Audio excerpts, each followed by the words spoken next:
যেরকম সাধ্য ছিল সবাই কিন্তু সোনা দিয়েছিল। তা এই সংগঠন কি এত গরিব হয়ে গেছে? একটা ঐতিহ্য ভাঙিয়ে এই সংগঠন উন্নয়ন করা লাগবে।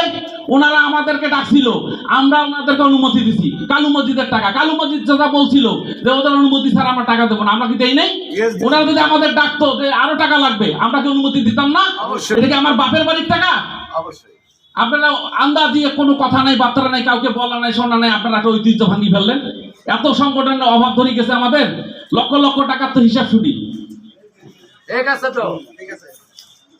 তা এগুলা কথা আপনাদের বলা দরকার ছিল ভাই। আমরা ক্যান্ডিডেট, আমরা বললে অনেক সময় অনেকজন মন খারাপ করে, হ্যাঁ, এই জন্য কেউ বলতে চায় না।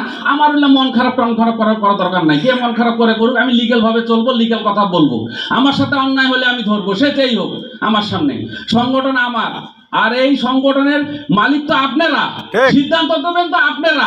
কোনো কিছু করবো আমাদের সংগঠনের পক্ষ থেকে, আপনাদের কাছে সভা দেবে, সিদ্ধান্ত নেবে, তারপর করবে। কিন্তু আমাদের ভোট হওয়ার তারপরে আমি দেখলাম, আমি ইতিপূর্বে এই সংগঠনের সাথে জড়িত ছিলাম না, গত 3 বছর থেকে আমি জড়িত, কিন্তু এইটা শিখলাম, সংগঠনে আসার পরে শ্রমিকদের আর কোনো মূল্য থাকে না, তাদের মতামত নেওয়ার কোনো প্রয়োজন বোধ মনে করে না। ওনারা যা ইচ্ছা তাই করলো, আপনারা মানি। এইটাই কি সংগঠন? এইটাই কি গঠনতন্ত্র? আপনারা গঠনতন্ত্রের বাইরে কাজ করেন কিভাবে? সংগঠনে গঠনতন্ত্র আছে, আপনারা সেই মোতাবেক চলবেন। আমি আশা রাখি গঠনতন্ত্র অনুযায়ী চলবেন, আপনারা গঠনতন্ত্র অনুযায়ী কাজ করবেন, শ্রমিকদের মূল্যায়ন দেবেন। আপনারা শ্রমিকদের মূল্যায়ন দেন না। একটু আগেই অনেক শ্রমিক কথা বলতেছিল, আরে ভাই আমরা তো শ্রমিক, এখানে কি কলেজের কোনো প্রিন্সিপাল নাকি?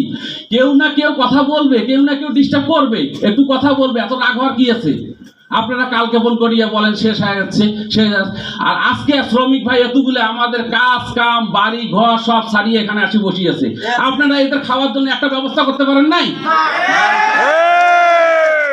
একটা সিংড়া হয়ে খিলাইলে তো বুঝতাম যে এতদিনে 15 লাখ টাকা আপনাদের ক্ষমতা আজকে থেকে শেষ, যে আপনারা এত টাকা কামাই করছেন, আজকে শ্রমিকদের লাশ খাওয়াটা খাওয়াইছেন। কই খাওয়াইলেন আপনারা? শ্রমিকদের সাধারণ সভা থাকবে কিভাবে? আপনারা তো চান শ্রমিকদের সাধারণ সভা না থাকুক, আপনাদের ইচ্ছা মতন আপনারা রেজিস্ট্রেশন করেন, আপনাদের মতন আপনারা সংগঠন চালান। আমরা আপনাদের কাছে ভোটের পরে বিক্রি করে দিচ্ছি, এইটা ভুলে যাবেন না। সংগঠন আপনাদের না, সংগঠন 3 বছরের জন্য আপনাদেরকে ভাড়া দেওয়া হয়েছে, দায়িত্ব দেওয়া হয়েছে দেখাশোনার জন্য। এই সংগঠনের মালিক কিন্তু সাধারণ শ্রমিকরা, আপনারা তাদেরকে মূল্যায়ন করেন না, তাইলে আপনারা কি হইল? আমরা কি শিখবো আপনাদের কাছে?